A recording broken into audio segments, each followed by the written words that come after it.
Hi all, welcome back to my channel. ഇന്നൊരു sweet recipe ആയിട്ടാണ് ഞാൻ വന്നിട്ടുള്ളത്. നമ്മൾ ബേക്കറികളിൽ നിന്നൊക്കെ വാങ്ങിക്കുന്ന സ്പെഷ്യൽ ലഡു അല്ലെങ്കിൽ മോത്തിച്ചൂർ ലഡു അതിൻ്റെ ഒരു റെസിപ്പിയാണ്. എന്ന റെസിപ്പിയിലേക്ക് പോയാലോ? അതിനായി ഇവിടെ 1 കപ്പ് കടലമാവാണ് എടുത്തിട്ടുള്ളത്.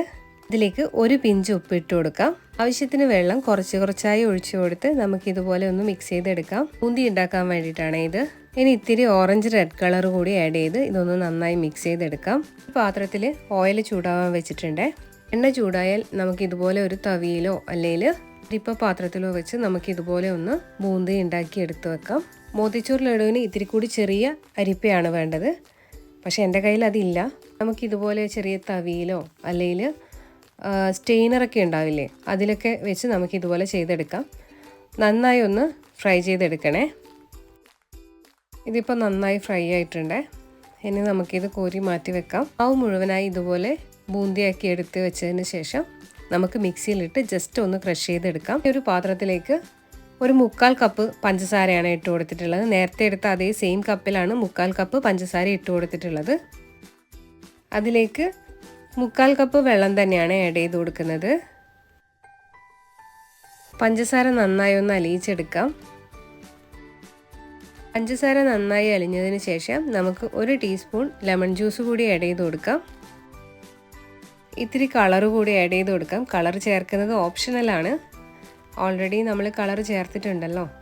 നേരത്തെ ഫ്രൈ ചെയ്ത് വെച്ച ബൂന്തി ഒന്ന് മിക്സിയിലിട്ട് ക്രഷ് ചെയ്തതാണ്. ഈ പഞ്ചസാര ലായനി ജസ്റ്റ് ഒന്ന് തിളച്ചാൽ മതി കേട്ടോ. നൂൽപ്പരുവോ ഒന്നും ആവണ്ട. നമുക്കിനി ഇതിലേക്ക് ബൂന്തി ആഡ് ചെയ്ത് കൊടുക്കാം. നല്ല ക്രിസ്പി ആയിട്ടുള്ള ബൂന്തിയാണ്.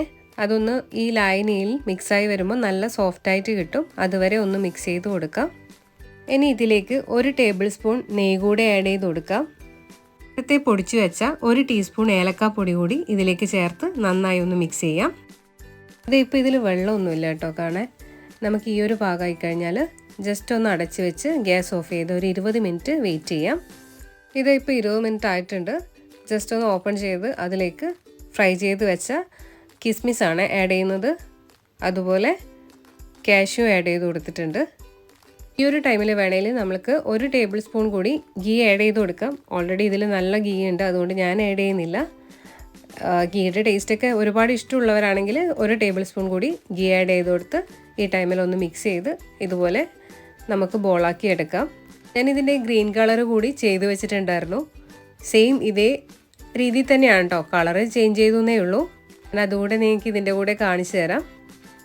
ഇതുപോലെ കംപ്ലീറ്റ് ആയി ബോൾസ് പിടിച്ച് വെച്ചിട്ടുണ്ട്. ഇതിപ്പോൾ നല്ല സോഫ്റ്റ് ആയിട്ടാണ് ഉള്ളത്. ഒരു ദിവസം റെസ്റ്റ് ചെയ്യാൻ വെക്കുകയാണെങ്കിൽ നല്ല പെർഫെക്റ്റ് ആയിട്ട് തന്നെ കിട്ടും കേട്ടോ. ഇത് ചെയ്യുന്നതുകൊണ്ട് ഞാനിത് ഒരുപാടൊന്നും റെസ്റ്റ് ചെയ്യാൻ വെക്കുന്നില്ല. ജസ്റ്റ് 1 മണിക്കൂറൊക്കെ ആയി. ഞാനിതൊന്ന് പൊട്ടിച്ച് കാണിച്ചു തരാം. നല്ല പെർഫെക്റ്റ് ആയിട്ട് കിട്ടിയിട്ടുണ്ട്. എല്ലാവരും ഒന്ന് ട്രൈ ചെയ്ത് നോക്കൂ. വീഡിയോ ഇഷ്ടപ്പെട്ടാൽ ലൈക്ക് ചെയ്യാനും സബ്സ്ക്രൈബ് ചെയ്യാനും മറക്കല്ലേ. Thank you for watching.